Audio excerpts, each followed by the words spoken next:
If you're trying to burn fat faster, improve your energy, and finally feel in control of your metabolism, your breakfast matters more than you think. And I'm not talking about eating more food. I'm talking about eating the right food. Food that tells your body it's time to burn fat, not store it.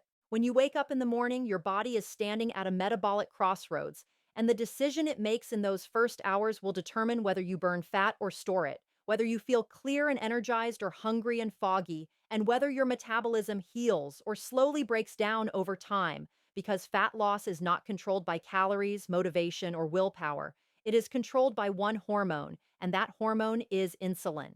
Insulin is often misunderstood, but it is one of the most powerful survival tools the human body has ever evolved, designed to store energy during times of abundance so you could survive times of famine.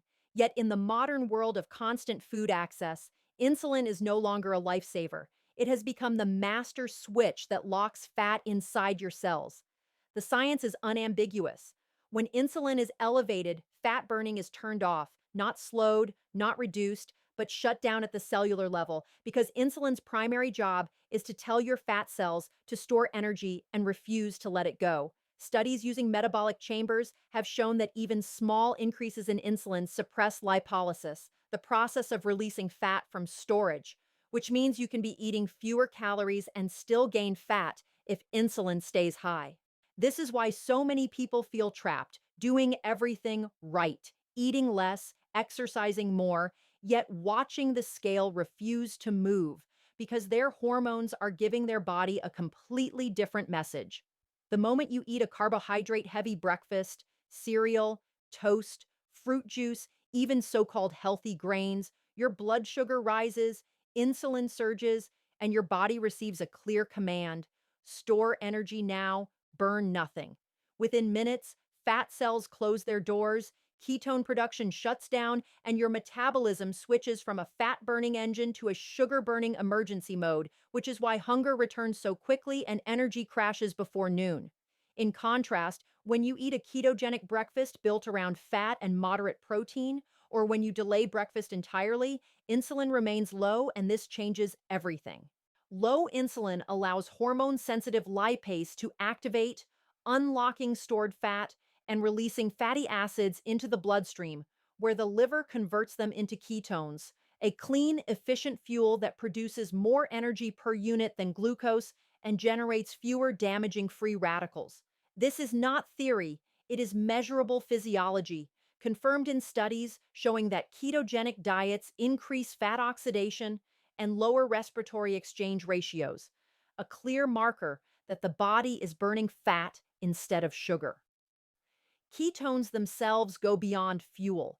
They act as signaling molecules that reduce inflammation, stabilize neurons, and improve mitochondrial efficiency, which explains why people often report mental clarity and steady energy within days of lowering insulin. What makes breakfast so critical is timing, because insulin sensitivity is naturally higher in the morning, meaning carbohydrates provoke an even stronger insulin response at the very moment your body is primed to burn fat from the overnight fast. Breaking that fast with carbs is like throwing water on a fire that was just beginning to burn, while breaking it with fat keeps the fire alive. Research on time-restricted eating and ketogenic metabolism shows that prolonging the low insulin window after waking dramatically increases daily fat oxidation, even without reducing calories, a finding that challenges decades of conventional dietary advice. This is why the idea that breakfast is the most important meal of the day has quietly collapsed under scientific scrutiny, because for many people, the most important metabolic decision is not what time they eat, but whether insulin is allowed to stay low long enough for fat loss to occur. Chronic high insulin does more than block fat burning. It drives insulin resistance, forcing the pancreas to produce more and more insulin for the same effect, creating a vicious cycle that leads to weight gain, fatty liver disease, type 2 diabetes, and even neurodegenerative conditions like Alzheimer's, now referred to by some researchers as type 3 diabetes. By choosing a keto-style breakfast or no breakfast at all, you interrupt that cycle at its source. You lower insulin, you restore insulin sensitivity, and you allow your metabolism to remember how to do what it was designed to do. This is why clinical trials consistently show greater fat loss on low carb and ketogenic diets compared to low fat diets, even when calories are matched, because the hormonal environment favors fat release instead of fat storage. It is also why hunger decreases, because when fat can finally leave the cell, the brain senses adequate energy and stops demanding more food. This is not about deprivation, it is about alignment, aligning your meals with human physiology rather than fighting it.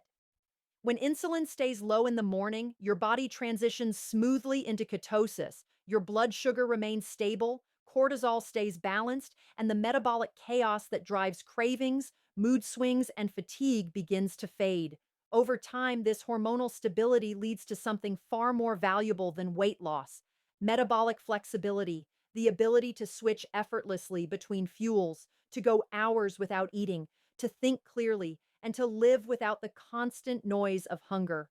Fat loss, in this context, becomes a side effect, not a struggle, because the body finally feels safe enough to let go. The truth is uncomfortable but liberating. You cannot burn fat while insulin is high, no matter how hard you try. But when insulin is kept low, fat loss becomes the natural, inevitable outcome. Your breakfast is not just a meal, it is a message. And every morning you are telling your body either to store fat and brace for scarcity or to release fat and thrive. And once you understand that, you realize the power was never in eating less, but in signaling correctly. Because when insulin is quiet, fat finally listens and lets go. Most people believe fat loss is about the clock, about eating at the right time, never skipping breakfast, never eating late, but the human body does not own a watch. It owns a chemistry set. And what truly controls fat burning is not when you eat, but the signals your food sends to your hormones, your cells, and your brain. From a biological standpoint, your metabolism responds to messages, not schedules. And the strongest message of all is whether energy should be stored or released. That message is delivered through metabolic signals like insulin, glucagon, leptin, cortisol, and ketones. And when these signals are misunderstood, people end up fighting their own biology every single day. This is why someone can eat 6 balanced meals and feel exhausted, hungry, and stuck, while another person eats once or twice a day and effortlessly loses fat, because one body is trapped in storage mode and the other is receiving a clear signal to burn. The shocking truth is that eating more frequently does not stoke the metabolic fire, as once believed. Modern metabolic ward studies show the opposite, that frequent eating keeps insulin elevated for longer periods, shrinking the window in which fat can actually be accessed. Every time you eat, insulin rises, even with protein. And when insulin is elevated repeatedly throughout the day, your body never gets permission to tap into stored fat. This creates a state known as metabolic inflexibility, where the body becomes dependent on constant incoming calories and loses the ability to switch fuels, a condition now linked to obesity, diabetes, and accelerated aging.